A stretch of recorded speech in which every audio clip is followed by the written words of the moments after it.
And these will be the only 3 collectibles in the entire history of Veve to ever be falsely named. Veve just announced a couple of days ago the real definition of FE to FA. If you guys are interested in the 3 trinity that are going to become Veve legendary collectibles that no other collectible will ever achieve, stay tuned, keep watching. So a couple of days ago we had this Veve announcement from FE, and Veve properly defining what it meant to be an FE and what it meant to be an FA, and their mistakes in the past and what they're doing to correct those mistakes. FE now means any new object, item, or collectible. For example, the lenticulars are just a new item. The DeLorean vehicle is just a new item. Marty's hoverboard. FE, that all makes sense. FA is now only going to apply to characters. So if it's a first appearance of Mickey Mouse or Donald Duck, it is going to be FA. The Steamboat Mickey is technically not an FA. They consider Steamboat Willie and Mickey Mouse to be the exact same person. Therefore, they consider it not to be an FA on the Willie. All right, but that's not the important part. That's the rundown. That's, if you missed the article, that's what you're missing out. What's significant is Eduardo Risso's Batman, Becky Cloonan's Batman, and Joe Madureira's Batman. Mind me if I butchered that, but those 3 are going to be legendary Veve collectibles. Since Veve messed up, they have made a promise to not change these, and they're either going to leave it as the tag that was given to them, or they're going to change it to an FE to an FA, or an FA to an FE, or add an FA, which isn't going to happen to any of these Batman because they just simply don't deserve it. They're not first appearance Batman. That's just not how it's going to work. But what they are going to do is they're going to leave that FE tag in respect to those who have already purchased this, and they don't want to see it like just drop because it loses an FE tag. I'm going to take you down this story road of an item from a particular video game that became contraband. It was a mistake on the developers. Because of the way it was treated and mistaken care of, it is now worth thousands of dollars and is a mistake they'll never make again.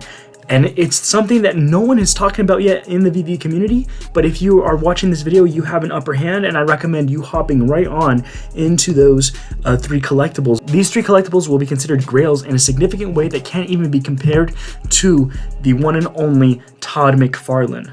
I want to tell you a story about the M4A4 Howl. Okay, I know this makes like video games, whatever. It's not even real money, whatever. It is real money. You can make real money for this. This is legitimate things, and this is where I spent my time for like the first 3 years where my investing. It was all in video game skins. So if you really want to understand the story of this CSGO skin, we're gonna have to go back to how Valve even does their skins.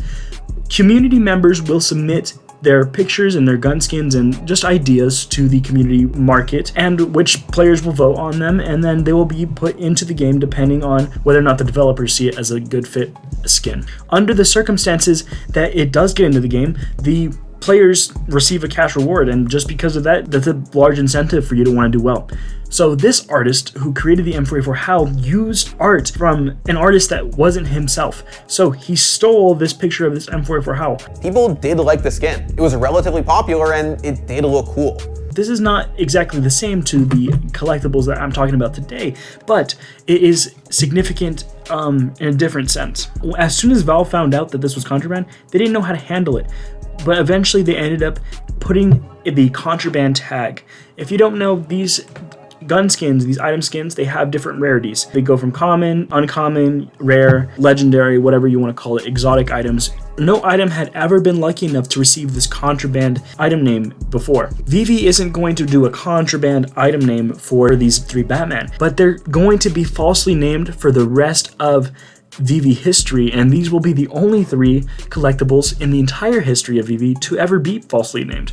I want you to take a look at this factory defect Samus amiibo sold for $2,500 because it was simply factory defect. I looked at in any collectible industry, defects are going to be extremely valuable. Since Veve messed up, they have made a promise to not change these, and what they don't realize, what they did though, is that the prices on these are actually going to increase significantly because of the fact that they made this mistake, this factory defect. I'm now coining these as the contraband trinity. If you have enough to pick up one of the contraband trinity, definitely go for it. It is an extremely powerful tool. All right, and so you can't go wrong with this pickup. You guys have a wonderful day. Stay tuned, and also giveaway, I'm gonna announce it sometime in the next 24 hours. So if you haven't, I'm gonna go leave the link to the video you need to watch for that giveaway in the description below, and then you can join it literally by just leaving a comment and then I think hitting the like button. It's easy peasy, cakearoni. artichokey, and you can win up to like $150. All right, the winner, I'll contact you, and then I think if you don't reply within a week, then I'm gonna draw someone else, and then you know this could be going on week after week after week. I hope we don't have to do that, but yeah, guys, stay tuned. Let's go. We'll be homies to the moon.